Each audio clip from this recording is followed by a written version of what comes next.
Hello, welcome to another edition of the Vision Ward podcast. Joining me as always is Mike Gunn, and a special guest today replacing Simon Brooks, who is on holiday, is John Longhurst. How are we doing, gents?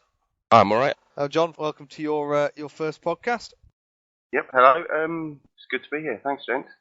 Okay, so we've got a lot planned for you, covering the All-Stars and little tidbits of news around the league in the segment we call First Blood. First Blood. A lot of free agency moves. Still no landing place for Elements, though. I was saddened by that. Yeah, I haven't seen anything new about Elements. I mean, I've seen a lot of NA movement, but nothing on Elements yet. So, fair few movements. I'll start with sort of chronologically. Quantix, former members have all gone and reformed Cloud9.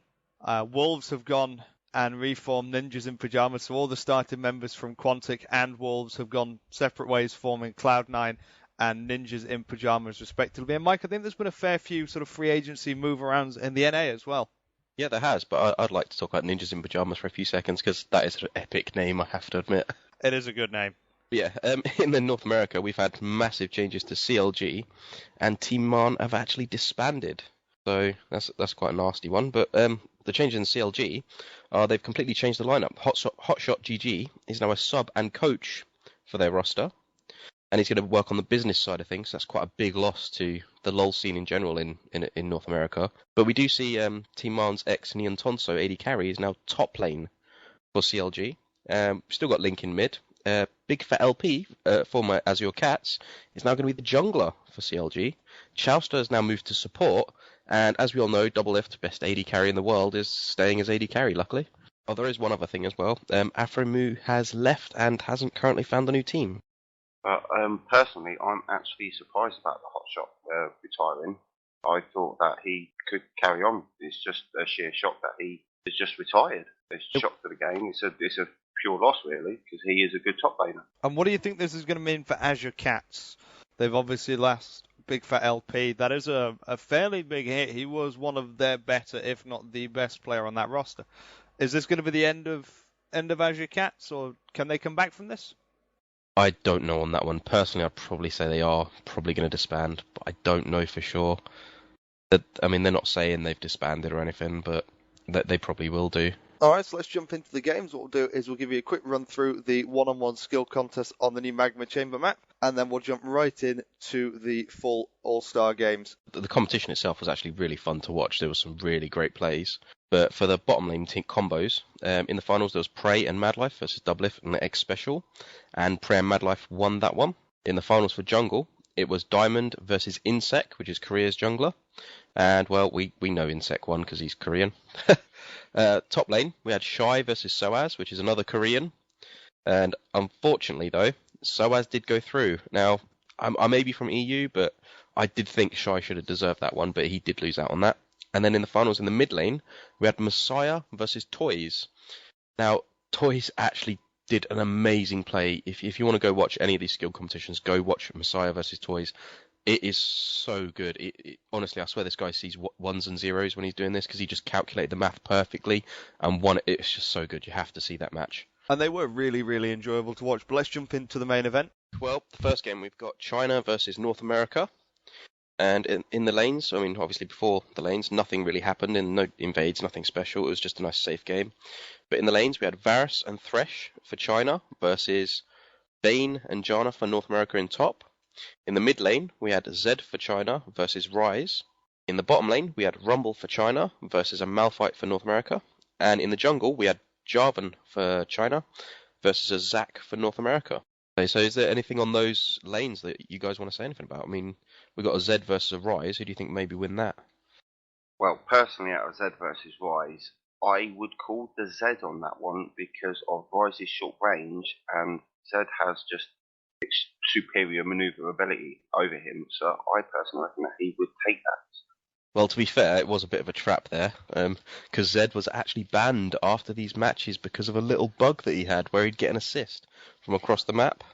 So yeah, Zed is definitely the better one in this game. He got quite a few assists, but it didn't obviously affect the game too much.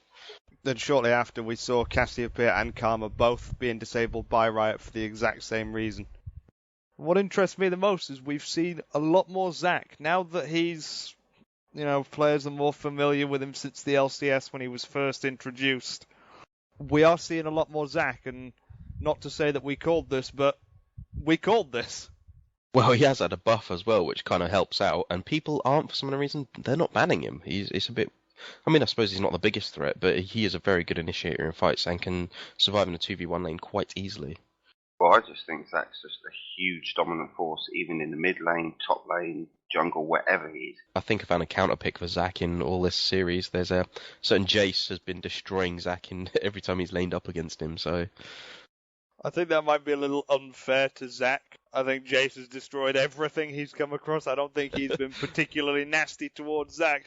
I think it's just a case of Jace has been devastating this time out, and people have really, really come out on fire with him. Well, that too, but it's mainly the Shockwave acceleration gate. 4 Bloodblitz are about to reform. Bang, all 4 dead. So let's jump into the actual game itself then.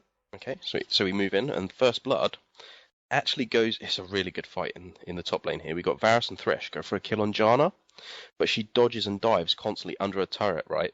Just about as they're about to kill her, she shields herself, and then moves through it, leading to NA getting a First Blood on Thresh. Brilliant play by Janna there. It was so good X special, that maneuver. He was on, like, I'd say 5 health, just about to kill him. He shields while they're under a turret, and then they get the First Blood on the Thresh. Other than that, it's quite a slow pace for a bit. And then a fight breaks out in top after Jarvan for China jumps in and goes for a gank on Zac. Jumps in a bit too far, followed by a port from Malphite, but it all ends up on China's favour as they basically end up winning with a 4-for-1. Coming into the mid game, China are ahead with 5k gold, 8-3 on kills and 2-0 on turrets, so they're pushing a very quick lead here. A bit later on, a team fight breaks out around NA's second turret, and they blow a lot of ultis trying to take down the Thresh, so it's a bit of a bad move from NA there. The rest of China join in and destroy NA, ending up with a 4-for-1 again, and take 2 turrets and an inhibitor just for that. Right, so there's a first initiate on the Baron from China, but Saint tries to lash it with he's on Zac and he's trying to do his slingshot in. He ends up getting hit by the Baron up jump and interrupts it, so he just flashes in and smite steals it anyway. And then NA actually win the fight 4-for-2 with Doublelift getting a triple kill in that fight. Coming into the late game, around the 30-minute mark, NA are actually pulling it back a bit. But China are still ahead with about 2k gold and 16-9 on kills, but 5-2 on turrets. Team fight breaks out on NA's last turret in mid, as China are pushing really hard, trying to get an ace, followed by the turret and mid inhibitor, and push for the game, and they end up winning it. So, yeah, all in all, it was quite a quickish game. I'd say my man of the match for that one was got to be Messiah on Zed, although, as we said, when I was watching the match, I didn't realise the bug was there, so I'm not so sure. It should go to him, especially with PDD's play on Rumble.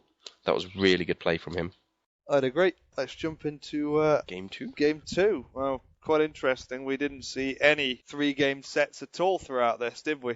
No, it was all whitewashes basically. If the person won the first game, they won the second game as well, all the way through the entire competition. So that's a little bit of a sneak preview, as you basically know who's going to win after we told you who the first game's one is. Yeah, we move into Game 2, and we've got the lanes are in the top lane for North America. We've got Malphite. And for China, we have Vayne and Sona. For North America in the mid, we have Diana versus a Ryze from China. In the bottom lane, we have Urgot and Janna for North America versus a Zac from China. And in jungle, we have Volibear for North America versus Nasus. How do you think about those lineups? I mean, they've done a 2v1 switch, obviously, initiated by China, where they've sent Vayne and Sona to top and Zac to bottom.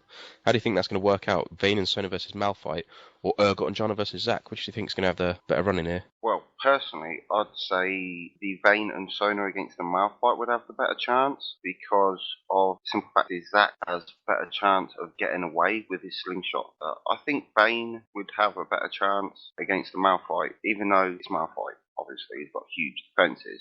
It's obviously worth noting that Vayne's true damage is going to completely negate any armour Malphite has, because sure, the basic attacks aren't going to do anything, but those silver bolts are going to do damage no matter what he stacks. Yes, Agreed on that one. True. Well, we'll go in and see, and the first blood actually goes to Saint Vicious on Volibear to North America after he turret dives in bottom lane versus a Zac and the Nasus jungler, and he gets first blood on the Nasus. Zac does turn it around and he jumps out on Janna and kills her, but gets his passive popped under the turret, so he manages to get away with it. So he jumps out, gets the kill on Janna, and then bounces back under, and Urgot obviously can't follow up, and neither can Volibear. And then First Dragon goes to NA because of it, uncontested. First turret, as you said before, actually goes to China in the top lane, where Vayne and Sona managed to push it through. But NA do take the bottom turret very quickly in response to that. You were right on that Vayne Sona. They did manage to push it a bit quicker than the bottom lane, but thanks to the gank from Volibear, it's actually almost evened it up instantly. Yeah, I thought that might happen. They would need to do the gank on the bottom to make it even a bit, because that top lane would easily push them out right back. A fight breaks out around Baron, and North America with a 2 for 0, but they don't actually go for Baron. So they win a team fight around the Baron pit, but don't go for it, even though they won it for 2 for 0. It's a bit of a weird one. But the first Baron actually does go to China after Dyrus baits everyone from the China team to the bottom lane and kites them for ages on his Malphite. It was so good. He must have been kiting them for, I'd say, at least 30 seconds. The entire 5-man team from China. And then Nasus, but on the other hand, Nasus from China actually manages to notice this and goes up and tries to flash smite Baron and actually gets it. It was phenomenal. So the Baron actually went to China even after they did that amazing play from Malphite going to bottom. It was so confusing to watch because the cameraman didn't know where to focus. It was like one minute you got Malphite being chased around at the bottom, and then just as he dies, you notice Nasus has noticed and is going in, flashes in and smites the Baron away from him. It was so good. And a team fight breaks out near China's second bottom turret, and the China team win it with a 4-1, followed by China taking the mid inhibitor and the second bottom turret. But they're starting to pull it back around now. Second Baron goes to China uncontested, and then as North America come into check, Sona ults them all, and China aces North America and push, getting 2 inhibitors. Now China are ahead by 1k gold. It's an amazing turnaround from them. They're just so good from this point on. China push mid into the inhibitor and win a team fight. We're trying to get an ace again and end up pushing for game 2 and win it. Yeah, NA ahead all the way through the early game, most of the way through the mid game, and then it just came down to the team fights. And China's just coordination and team fights just destroyed North America towards the end there. It was an amazing game. As you said with the Koreans, they're a whole different level when they're compared to the NA and the EU. They're pioneering sort of the new phase of the game, whereas the NA and the EU are kind of just catching up with that style of play. To be honest, I do think that NA may have been able to win that game if it wasn't for one small flaw in their plan. Volibear was picking up most of the kills for North America, and when it came to the team fighting phase, their only threat was really Volibear. Their carries weren't that fed enough. Yeah, that seems to be the problem when only one member of the team gets fed up. You just focus that, take that person out, then it's just like, okay, it's pretty much an easy fight from there on in. It's just, you need to spread it out. But let's crack on. Okay, so the next game we're going to do is EU versus Korea. For the first game in the lanes, we have for EU Rumble versus Rise in the top lane. And the top laner is actually playing this. It wasn't a lane switch. And then in mid, we have Kennen versus Jace. In the bottom lane, we have Varus and Blitzcrank versus Caitlyn and Alistar. Then in jungle, we have an Evelynn for EU versus a Lee Sin. This happened quite quickly, but the first blood went to EU's Kennen as Korea's Jace in mid after a good gank from Evelynn. So Evelynn just came out of the jungle and it was just Jace couldn't do anything. It was just really good. Kennen stunned with Evelynn constantly chasing. It was really good. But the first dragon did actually go to Korea around the 10-minute mark, completely uncontested because of the map control they've been showing all the way through this tournament. The first turret does go to EU after a great gank on Rise from Lee Sin in the top after EU counter-ganked. The next bit of action is really EU hover around bottom lane looking for an initiate on Korea on the second turret. But the Koreans actually know they're there as they have very well-placed wards. Now, this is a really, really good play here. It's probably the best play I saw the whole of this All-Stars tournament. And EU's Yellow Pete steps slightly too far forward, and Lee Sin from Korea basically kicks to him, so he does his kick, jumps to him, instantly wards just behind Varus, jumps to the ward, and then does his ulti and kicks Varus straight into the Korean team. Obviously, we know what's going to happen to Varus here, and he gets destroyed, resulting in a team fight win for Korea for a 4-0. That play from Lee Sin, I don't know if you guys saw it, but it was amazing. It's the best Lee Sin play I've ever seen in my life. The only thing I can say really is I wish I could play Lee Sin that well. Insec is amazing. He's regarded as the best Lee Sin player in the world, and I think he showed it in this one match. Why he Just was called that. slightly. First Baron goes to Korea, completely uncontested by EU. Again, their map control impeccable from Korea here. A team fight does break out, however, as EU try to defend the top inhibitor turret, but Korea destroy them 4-0 and take game one. It was just all Korea coming from the mid game onwards, to be honest. But the early game, EU did put up a good fight. They were ahead, they were pulling it away, but as soon as it came to a team fight phase again, the map control from Korea just unreal. Insec on Lee Sin has got to get man of the match, even just for that one play. It was so good. And then obviously Ambition on Jace gets an honourable mention, as his Jace play was really good as well. As we were saying earlier about Jace in this tournament was just outstanding. He just proves there he's just dominance as a champion. It's that new build that they're going for him, really, I think, that's really doing it for him. With a new tier of the goddess into Manamune and Black Cleaver, which I don't know if you guys know, but when Jace switches to ranged and then hits you with an auto attack, it actually stacks Black Cleaver instantly 3 times on top of you. It works really well on him. And the Manamune extra mana and extra damage just... It makes it so devastating on him. Yeah, I don't know why everyone's... I think I'd say about 80% of the mana champions these days are taking Manamune. It's such a brutal item. I think there might be a nerf on it soon, personally. Well, they take tier. They don't always take Manamune. They take Seraph's Embrace as well, because there's a lot of midders like Rise who... There's a massive debate on whether you should take Manamune or Seraph's Embrace on him. But there are other people like Cassiopeia, which... You definitely want to take Seraph's Embrace and not Manamune on. Alright guys, I think we could sit here and spend the entire podcast just talking Jace builds if we're all honest. But let's keep it going into game 2, shall we? Right, we get a nice bit of action before we even go into the laning phase, where Korea tried to invade EU's blue, but suddenly an amazingly good Mystic shot from Yellow Pete actually steals the blue back from them. At the same time, Diamond on Udyr tries to run in and smite steal Korea's blue, but unfortunately he's just a slight bit too late and they managed to pull it out of his range and get it anyway. So yeah, they ended up trading blues, but if you just saw that Mystic shot from Yellow Pete, it was amazing. He had vision, but he was behind near where the wolves were, and he Mystic shot through and actually steals blue from a jungler. And then in the laning phase, we've got in top for Korea, Rise, and in top for EU, we have Elise. In mid, we have Kate and Blitzcrank versus Trundamere and Thresh. Right, and in bottom lane, we have Diana versus Israel. And in jungle, we have Lee Sin Udyr. So yeah, we've got the typical Rise top laner from Shy. I mean, we saw a lot of this in this competition where we got Rise in the top lane for Shy. And then in mid, because they did a lane switch, Trundamere from Alex Ich actually had Thresh come up and help him against the Caitlyn and Blitz. And then we had Israel solo lane versus Diana. So how do you guys feel about that? I mean, the lanes here are a bit weird, really. Well, personally, I think it's a shock just to see Trundamere anyway, in the first place. But with the Rise Elise, I actually think Rise would actually outpoke Elise there. Yeah, we'll move on for the lanes, and the first blood actually goes to Korea on Lee Sin, but it was a bit of a kill steal. I'll get into that in a minute. But Lee Sin, after Trundamere and Thresh push for a kill, Kate actually blew her flash, and you see the bullet just about to hit Trundamere, and you see the Lee Sin kick hit first. And around 3 minutes, EU actually switches to mid again and put Trundamere to bottom versus the Diana solo. First turret goes to Korea. Elise leaves the lane to try and gank mid, but gets no gank, and Diana just destroys the turret with her usual passive. First Baron goes to Korea. After 3 members just push away the whole EU team. They are literally holding the whole EU team away from the Baron pit with just 3 members.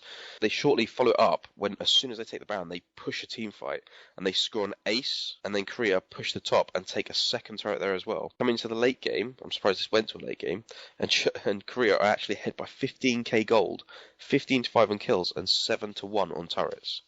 Korea push top looking for something, and the Initiate getting 2 kills and an inhibitor, followed by getting game 2. Total destroy EU here. It's just unreal. And I have to say, I was a bit dubious about a Rise top lane, but I give it to Shy, man of the match. He was so good on that Rise. As I thought with the Rise at the top, I really thought, I just had a feeling that would do that. Now we move on to the EU team versus the N8 for the last place in the semi-finals. And in the top lane, we have a Jace versus a Rumble. In the mid, we have Twisted Fate versus Graves and Lulu. In the bottom lane, we have Akarthus versus a Misfortune and an Elise. So, what do you think, guys? Personally, I think this switch was actually a really good idea by North America. Karthus is very good at clearing minions, so MF and Elise are going to have a hard time getting that turret before Graves and Lulu beat out a Twisted Fate. We have the first blood going to the NA for 2-1 at 2 minutes at top after a successful gank by St. Vicious, giving Dyrus the assist. First turret went to the EU at 8 minutes 30 at the bottom lane. Not much going on, just slow farm off basically, which at this point is quite even because they're just selling into the lane. EU attempt for a dragon at 12 minutes. NA stop them and take a 4-for-1 in a team fight, which was very dominant at that early in the game personally. NA attempt to take the dragon, taking another 2-for-0 and the dragon this time. NA dominating the team fights at the moment. Doublelift slowly farming above everyone else. He is 180 farm at 16 minutes, which in my mind is quite significant because if he carries that on, he's going to be well fed. To be honest, that's something we've seen a lot of Doublelift do in this competition. He's really been farming up a storm and just really getting those minion kills so quickly, and I'm surprised a lot of the teams didn't try to shut him down a lot earlier than that. North America dive the bottom turret for a team fight, and kills go 1-for-1, but the turret does drop, so NA get the advantage there. Another team fight then happens in mid, with NA taking a 2-for-0. As the game pushes on, there's another team fight in mid. North America take a 2-for-0 with this one, but don't push at all and fall back because they push so low. Now this, personally, is my play of the match. I don't know how you guys feel about it, but at the top lane, Doublelift dives Zac, pops his passive, and then TF ports in, but Doublelift takes a double kill and the turret. Doublelift was man of my match in both these games, EU versus NA. He was so dominant. Personally, for my man of match, the first one was actually St. Vicious. The ganks were really spot on. Right, moving on. At 23 minutes, North America take an uncontested Baron, and then they just keep pushing on, pushing through all the lanes, taking the turrets. North America try to take the bottom inhibitor turret, but they lose a team fight. North America take Baron, but EU are pushing the base through a split push and half health the Nexus and take 3-for-0 in a team fight. North America are wide open. They need to finish now, otherwise they're going to lose everything basically because they took Baron at the cost of taking huge base damage. If I remember rightly, in that game, it was an amazing split push from Twisted Fate and MF there. After that, North America port back. There was a team fight in the jungle, which the NA take 2-for-0, and then they just like, no, we're not having this. They kept pushing because they knew they were so exposed at the back, and they kept pushing, and then they got the win out of it.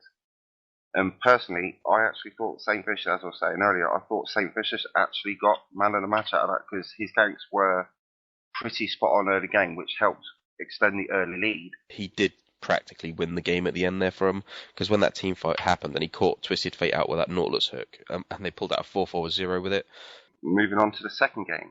In top lane we have a Varus, a Lulu versus a Renekton. In the mid we have a Jace versus a Karthus, and bottom we have Zac versus Ezreal and Thresh. What do you think for that then, guys? Well, personally, I think Varus and Lulu are going to destroy Renekton. Ezreal and Thresh, I mean, they're really good, but Zac's passive, if he gets caught under a turret and dies there, it's going to be very hard for Ezreal and Thresh to clear that up.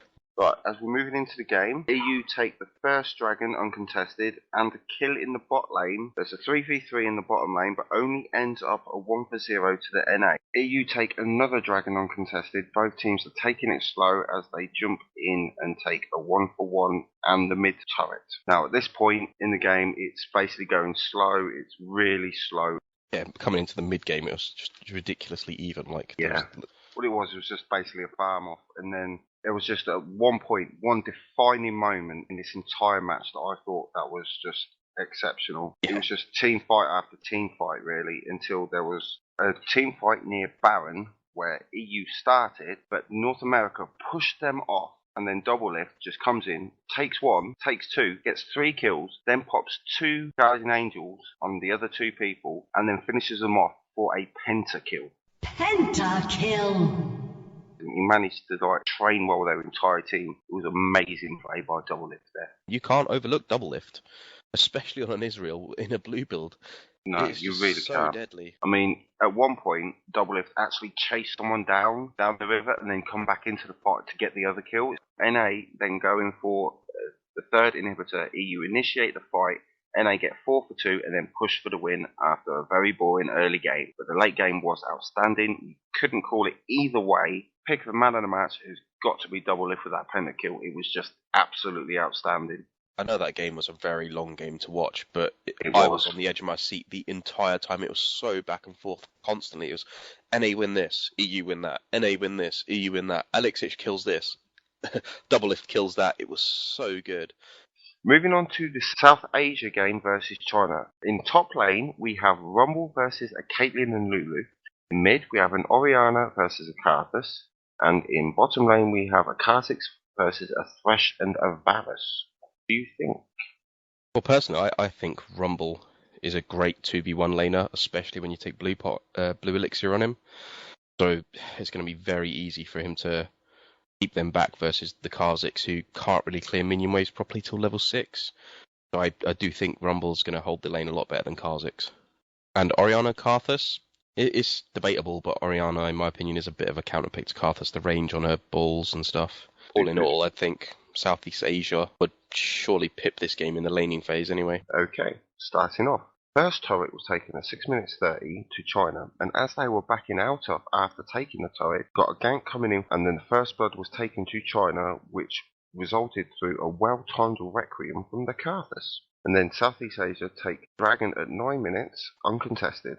Southeast Asia gank Lulu in mid, Thresh using box, Varus flashed to get the kill, using a well-placed Thresh Lantern to get back unscathed. Later on, pushing on, Southeast Asia tried to take a dragon into a team fight. The kills go 3 for 3, Varus gets all 3 kills, but the third was a well-timed and well-placed snipe, which was quite nice. He turned back, didn't he? Yeah, they was actually pulling out, and then Varus turned around, noticed someone was low, and just sniped him with his Q ability. Then moving on, there was a team fight in mid, ending up in the jungle, ended up in a 3 for 2. Caitlyn picking up a double kill thanks to Kha'Zix's quick thinking, also getting himself a kill. Was that down to Kha'Zix resetting, basically jumping around the map? Yeah, he was bouncing around a lot in this game, that was for sure. There's another team fight in mid, with China taking a 4 for 2 on kills, Kha'Zix getting a double kill, almost an ace, but Varus getting away on very low health, and China immediately take a Baron straight after. But Southeast Asia respond. As soon as they respawn, they immediately take the Dragon to counteract the gold that was taken from the Baron kill. And then carrying on, with China with the Baron buff, dive under the turret for a team fight, getting the ace. Aced. Losing 2 people, with Caitlyn getting a triple kill and Kha'Zix getting a double kill. So we have a Kha'Zix and a Caitlyn getting very fed up, which is very dangerous. Pushing on 2 turrets and the first inhibitor of the game. There's a team fight near Baron. There's a 4 for 1 in kills for China. Kha'Zix getting a double kill and get the inhibitor that respawned. After another team fight near Baron, Kha'Zix getting a quadra kill after a very well-timed jump after the Southeast Asians grouped up, which Kha'Zix noticed, and he just pounced on them and killed all 4 pretty much instantly. So I recommend watching that play if you could.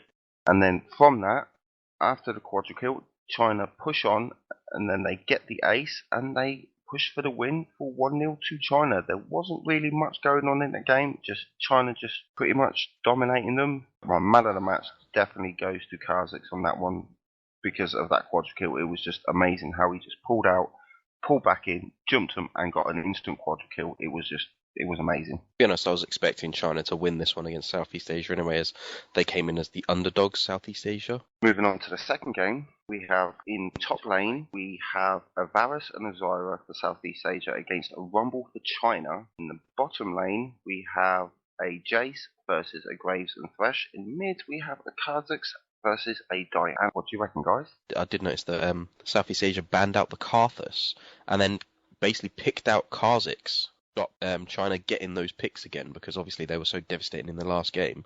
Yeah. That they've actually managed to snipe one pick and ban the other one, so that was pretty good. Moving on, we have first blood in the top lane to Rumble at 5 minutes, scoring a double kill Southeast Asia get 1 kill to compensate as a result from the gank. Diana dives under the turret, getting a kill, but was unable to get away from Nasus. Southeast Asia take the dragon at 8 minutes thanks to a level 6 Nasus. Obviously, Nasus can solo dragons. It's just silly. It really is. Yeah, level 6 Nasus can just destroy most global objectives. First turret to China at 9.5 minutes at the bottom lane. At the same time, Southeast Asia kill Rumble after successful gank and rewarded with their own turret. So bottom and top turrets pretty much dropped instantaneously. China are being very aggressive early game. Southeast Asia take another successful dragon at 14 minutes, completely uncontested again. I take it Southeast Asia have basically got the timer on the dragon since they took it the first time and have just been taking it without China knowing when it's up constantly. Then Southeast Asia take a third uncontested dragon. Then there's another team fight near Baron. China take a 2-for-1 on kills thanks to a good ward placement. There's another team fight near Baron. China get 1 kill but re-engage after a good thresh hook, and Diana picks up a 3rd kill. So in the end it ends up for a 3-for-0. Southeast Asia engage for a team fight, getting 1 kill. China back away, but then China counter-engage, allowing Rumble and Diana to score a double kill each, with Graves scoring the ace. Then they take the first Baron of the game and Dragon straight afterwards. Then China just keep pushing and pushing. There's nothing can stop them now. They take another uncontested Baron. Then they dive the turret for a team fight, taking a 4-0. Then they just keep pushing and take the ace. And then they keep pushing on the base, destroying all the base. And then they take the sweep 2-0 and win the match. Personally, my man of the match of this has got to be the Thresh. He made so many good hooks on this. To be fair, we have seen a lot of Zhao Zhao's Thresh play in this tournament, and he has been hitting those hooks almost constantly. He has done a lot of plays for his team. And obviously PDD in the top lane, who was on that Rumble in that game, he's been amazing this competition as well. Yes, I've also noticed that Rumble is the go-to top laner for Southeast Asia and China and Korea. Yeah, in Asia, they seem to love their Rumble, even in mid, believe it or not, because remember rightly, Ambition plays Rumble mid a few times in some of these games. And yeah, he destroys on him. He's really good play. It just must be really popular in Asia, with something that we may want to look into in solo queue as well. Yes, it is. I don't know. Rumble just seems to be quite dominant over that side of the border, basically. But over here, I don't know. We haven't seemed to pick him up yet in that sense. Well, if it's anything to go on, if you're going to go up on a 2v1 lane on for sure in your solo queue, you know this is going to happen, and you pick up Rumble, take that blue elixir early. It will keep the minions cleared off your turret for a lot longer, give you a lot more damage, and be able to just keep you alive longer. Yeah, I completely agree. Alright, so let's hop into the second semi-final matchup, which was the Korean All-Stars versus the North Americans to book their place in the final. Okay, well, we go into game 1, where Korea versus North America. And in the lanes in top, we have a Kennen for Korea versus Rise for North America. And Kate and Thresh versus an Israel and Lulu in mid. So they both tried to switch there. And a Rumble versus a Diana in the bottom lane. And Zac versus Nautilus in jungle. We have seen a lot of Nautilus from St. Vicious's competition. And how do you guys feel about him in solo play, maybe? What, Nautilus in solo play? Yep, St. Vicious has picked him up a lot in this competition. Well, in every game, he's played Nautilus every game except for one, which he played the Volibear in. So, yes, he did. As a solo play, I think he could be quite good as a solo queuer, but I don't know. It's just one of them things. You either love him or you hate him, basically. I mean, he does have good CC and good early game damage and good early game ganks. Okay, well, we move on to First Blood, because there was no real shenanigans early game in this one. First Blood actually goes to Korea on Thresh, of all people, in mid, killing Israel. But shortly after, Rise comes down to mid and kills Caitlyn to even up the score, getting the Israel an assist at least. And then North America do a switch of lanes and put Diana in top, and Rise goes to bottom. But so far it hasn't paid off, as Rise entered the bottom lane and instantly gets killed by Rumble. And then the first dragon goes to Korea, completely uncontested. I don't think North America were ready for this at all. First turret goes to Korea again in the bottom lane. Coming into the mid game, and Korea are destroying North America with a 5k gold lead, 10-1 on kills, and a 2-0 on turrets. They're just completely dominating everyone on the map right now. North America just do not have an answer. A team fight happens in the top lane, and Korea come way ahead out on that one with a 3-0, and almost killing the other two members of North America as well. At the 19-minute mark, Korea have taken down all of the outer turrets. It's an unreal score. They're just dominating so much. Korea basically pushed mid into a team fight that was forced there, and Korea win 3-0, and North America just surrender. They knew it was over. Korea were just so far ahead in that game. Personally, I thought the game was over within 5 minutes. It's just Korea was so dominant in this game. It was hard to watch. It really was. I mean, it all started with the lanes, really. I mean, Kennen was destroying that Rise, and Rumble was pretty dominant against Diana. And then they try and switch to try and make it better, and then Rise just instantly gets killed, and it's like, yeah, there's not much we can do here. And then Diana wasn't winning against Kennen either, and it was just a horrible sight to see for North America, really. They were just getting destroyed everywhere. And Zac versus Nautilus in jungle, personally, I would say Nautilus, but it was the fact that he couldn't do ganks because he had to basically just sit in lanes to try and stop them getting pushed out constantly. And Kate Thresh combo, before the nerf to Caitlyn is so strong. I mean, in Israel, Lulu just can't compare to that, to be honest. I actually think that early game you're right that Nautilus is the stronger jungler. But by the time that Zac has leveled up that slingshot and got the max range on it, he's far more dangerous than Nautilus because he can come from much further away with that slingshot. You'll generally have ward coverage up around where Nautilus is going to come in because of the short range on the hook, whereas that slingshot, you can come over from Wraiths, you could come over from Wolves, depending on which side of the jungle you're on. You could come out of anywhere with it. It gives you so much more mobility and makes you much more of an unseen threat. So we go into game 2. And we have NA on the blue side here. And in the lanes, there was no shenanigans again. And we have Kha'Zix from North America versus Rise in Korea in top again. So we're seeing that Rise in top again. We have a Diana versus Caitlyn and Thresh in the mid lane. And then Graves and Sona versus Kennen in the bottom lane. And then Nautilus again from St. Vicious versus a Zac in jungle. So on the lane switch there, what would you say was the better one, really? I mean, we've got Graves and Sona versus a Kennen, or a Kate and Thresh versus a Diana. Personally, the Kennen would hold out more because he actually has more poke. Well, Diana has poke as well, but I think Kennen would actually hold out more, and he scales really well as well. So when he gets to like level 4, 5, I think he can hold himself quite nicely there. Yeah, I sort of tend to disagree there. I mean, Kennen is a very good champion, but those early stages he's a little bit vulnerable between the levels of 1 to 6 until he gets his ultimate.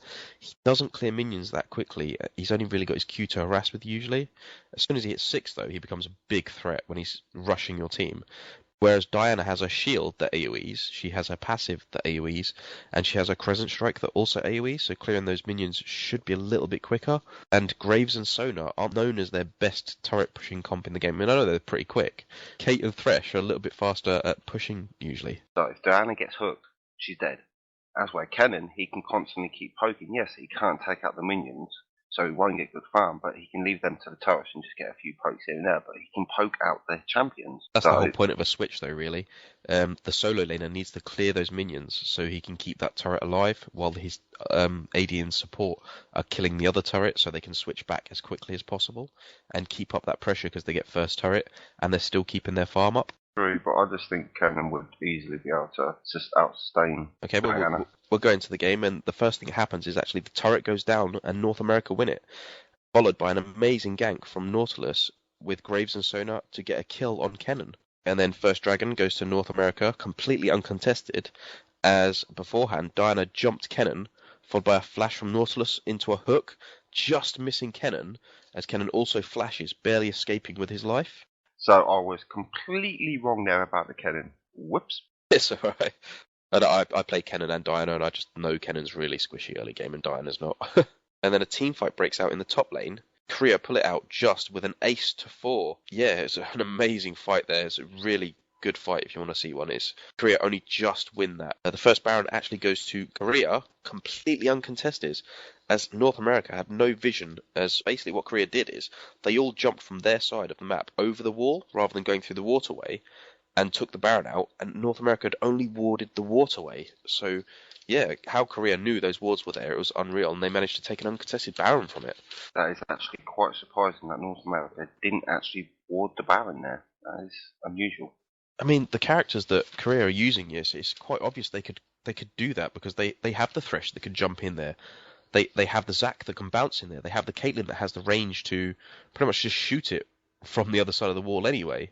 And yeah, those three characters did that and just took Baron quite quickly. It was quite unexpected by any, I think. I don't think they expected them to actually try it. Korea then pushed top and get a turret into a team fight, and it ends up 4v4, and Korea win it with a 1-for-0. But in the bottom lane, there's a 1v1 between Diana and Kennen, and Kennen wins it, so it was a 2-for-0 overall, as well as Korea also get top inhibitor and 2 Nexus turrets before backing out. Korea push mid, and NA push for a fight, but it doesn't matter. Korea still win it with a 4-for-0, then surrender from North America again. So Korea go through to the final with a dominating presence against North America there. Let's be honest, they're just on a roll right now. Yeah, they just seem to be dominating everything. I mean, It seems like they're so far ahead of us in everything, game-wise, that is. So I think now the only thing left remaining is the grand final of China and Korea. what a set of 2 games this was. Yes, I Two- completely agree. They were good games. 2 very aggressive teams against each other, and it made for some very good watching. Yeah, let's move into it. And before we even get into the laning phase, that both teams look to invade, but as Korea's Jace and Thresh go to take a look, 4 members of China jump out, but Jace throws down an acceleration gate, because it's so quick how he did this. He basically got the acceleration gate after they jumped out on him, like as in put the point in it, shoved it down and just about get away. However, Korea think that China are sending their basically going to send their team to blue to take their blue and go for their own blue, but Lee Sin manages to smite the China blue and escape, so Korea get both blues. It was just a stupid amount of action there from level 1. And then we go into the laning phase, and we have in top, we have Jace versus the Zap, Twisted versus Diana in mid, Tristana and Thresh versus Caitlyn and Lulu in bottom lane, and Lee Sin versus Nocturne. So basically they haven't really changed the lanes at all. It's actually a traditional laning phase for once. I think that's the first time we've actually seen that in this tournament. It's been constant lane switches. Bit of a spoiler here, but Jace does destroy Zac in this lane quite easily, because every time he goes for a kill on Zac, Zac jumps under his turret, and then a acceleration gate shockwave combo to pretty much just kill him, so Zac doesn't get to do anything really. And this is the first time we've seen PDD actually get dominated in such a fashion. So first turret goes to Korea in the bottom lane after a failed gank attempt on Kate and Lulu. They just managed to get away on low health, so Korea just decided to take the turret under the 6-minute mark, so it wasn't that quick, but it was pretty quick. And then first blood goes to Korea after Twisted ports in, bottom ending in a 2-for-0. Trist and Twisted getting a kill apiece, and then they take the first dragon as well straight after that. And Korea decide to swap lanes, sending Kate and Lulu to mid and Diana to bottom. There's loads of small skirmishes and amazing team fights in this game. It's hard to really pick out any, as this will go on all day long. There's quite a lot of skirmishes all over the map. Nothing that really were game changing though. And then suddenly Korea are just all over China. In fact, they are 10k gold ahead by the 20-minute mark, just because all these small skirmishes and small team fights and just controlling the map completely. At the 20-minute mark, 10k ahead, that is something quite incredible. Coming into the late game, and Korea just picking them apart bit by bit. That they're all over them. That they're like 15k gold ahead, 12-5 on kills, 8-1 up on turrets, and China just have to surrender. That at the 28-minute mark, they just couldn't do anything in that game, and it was mainly down to Shy on Jace and Insec on Lee Sin. Yeah, it's just the coordination from the Koreans. I mean, they haven't had much time to prepare for this, but it seems like they're a proper team. They seem like they've been playing together for ages. It's just the coordination of them. It's just amazing. Yeah, moving on to game 2. Straight into lanes, there was no shenanigans this time. And we have for China, in the top lane, we have Zac versus a Jace. In mid lane, we have a Vayne and Thresh versus a Kate and Lulu. In the bottom lane, we have a Malphite versus Kha'Zix. And in jungle, we have Jarvan versus Gregus. I will, however, say that it took them a little while to settle on this, because it took them about 2 minutes of constant lane swapping. What they were trying to do is they kept trying to send their Vayne and Thresh versus that Kha'Zix constantly, and then Korea would like either preemptive it or just do a swap quickly straight afterwards, keep swapping it away, so you had Kha'Zix versus Malphite. Well, to be fair, the main thing that shocked me out of this was Gregus going jungle. Yeah, that was a big note that we kind of skipped over because of the lane switching. But Gregus jungle, it's not the first time that we've actually seen this done by Korea, but it's the first time we've seen it done in a tournament for us lot, because we don't really watch the Korean games very often, and it's the first time we've seen it. First blood goes to Korea as Jace takes down Zack under his turret. As the Bloblets get close and Jace shock blasts them, getting them first blood, followed very shortly by Jarvan getting caught invading and gets killed. So yeah, Jarvan went for an invade on their blue and gets himself killed really shortly after Jace was doing that thing that I said where he'd kill Zack under his turret, wait for him to Bloblets to get close and shockwave them to death. A team fight does break out in bottom. What a fight, and China win with a 2-for-1. Then the first turret actually does go down to Korea in the bottom lane, followed very quickly by First Dragon, completely uncontested. Another team fight breaks out in mid near China's inhibitor turret, and Korea destroy them with a 4-for-0. A few seconds later, another team fight breaks out, and China win with a 4-for-2, followed by a first Baron going to Korea. It's just all over the place. And then coming into late game, and Korea are way ahead with 20k gold and 21-6 on kills and 9-0 on turrets. This is just complete dominance from Korea here. They're all over China. And a team fight breaks out in mid. China jump in, but get melted away so fast. It's just a 4-for-0, and they win game 2. So Korea are actually the All-Stars winners. An enemy is dominating. Yeah, it doesn't surprise me. I mean, look at the way they got the first blood in the second game against the US. I mean, there was a Zack dancing in the mid lane. I mean, come on. It was a little bit of a comedy element from them, and I think they knew they were going to win. I think. I'm going to breeze through some of the sales and the free champions because I know there's a skin pack that's just launched that Mike. I'm so buying I it. know I'm you so buying probably it. want to talk about this, so we'll breeze through the on sale ones, hit up on that skin, and then I think we could just finish with the free champ. So if you are a skin person, the 3 on sale skins this week are Hextech Jana, Stinger Akali, and Deep One Kassadin. So if you own Deep Sea Thresh and want some sort of diver to go with your squid, you could pick up Deep One Kassadin. In terms of on-sale champions, you have Elise, who was disabled up until this morning, Xylene, and Jax. So one of the older characters, or 2 of the older characters really coming out, and Elise, fairly new, popping out. But now we have the fun part. We have a brand new skin pack come out for Taipei Assassin. I gotta say, it looks fantastic.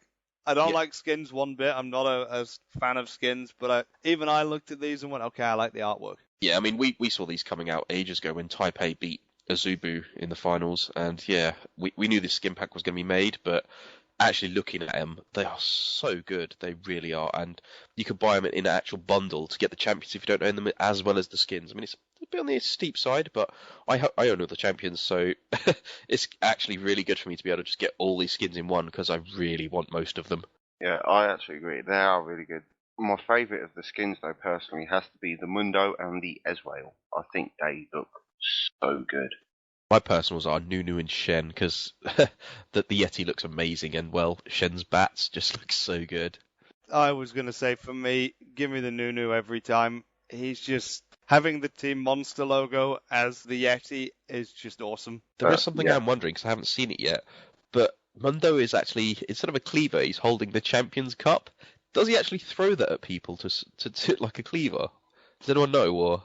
I'd assume so, because Corporate Mundo throws the briefcase. I mean, that's why I like the Mundo skin, because of the fact of he's holding the cup. It's just like, wow, that's actually really cool.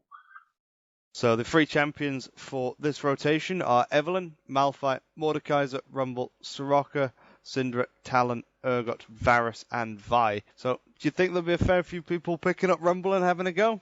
I do indeed. He's been so dominant in most of these tournaments lately that I think people are going to be picking him up instantly. Yeah, I completely agree with that. I mean, Rumble's been dominant so much in this tournament, it's not even funny. I also think Varus might actually get quite a few pickups as well. Although, if you are smart, you will notice that Varus has recently been nerfed, same as Caitlyn and Miss Fortune. So, although we saw a lot of dominance in the All-Stars, because they're a patch behind us, they didn't have the nerf. So, you got to remember that if you do pick up Varus for this free rotation, he is going to be the nerfed Varus rather than the very strong one we've been seeing in the LCS. Although, on another note, Caitlyn's nerf, that was a little bit harsh in my opinion. Yeah, just a bit. Especially as it's your favourite champion, it's kind of funny. I know, I'm not impressed. Although on the other free champions, Talon, however, if you like a good AD mid, Talon is a good one to pick up. He's becoming very, very popular right these days. So final question for you guys before we call it a day. One of the 3 champions. Which one would you guys recommend? I guess we'll start with you, Mike. I'd personally pick up Rumble. If anything, I actually picked him up lately myself as well, other than Jace, to practice on, because he's just been so dominant in this LCS, and he hasn't seen a nerf in the latest patches. How about yourself, Joe?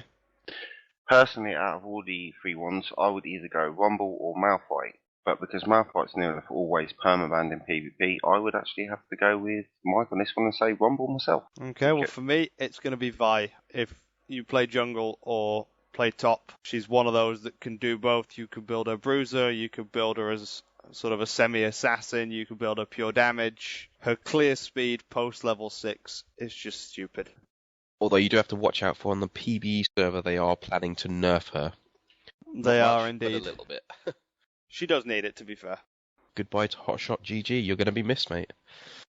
Yeah, very big loss to the game.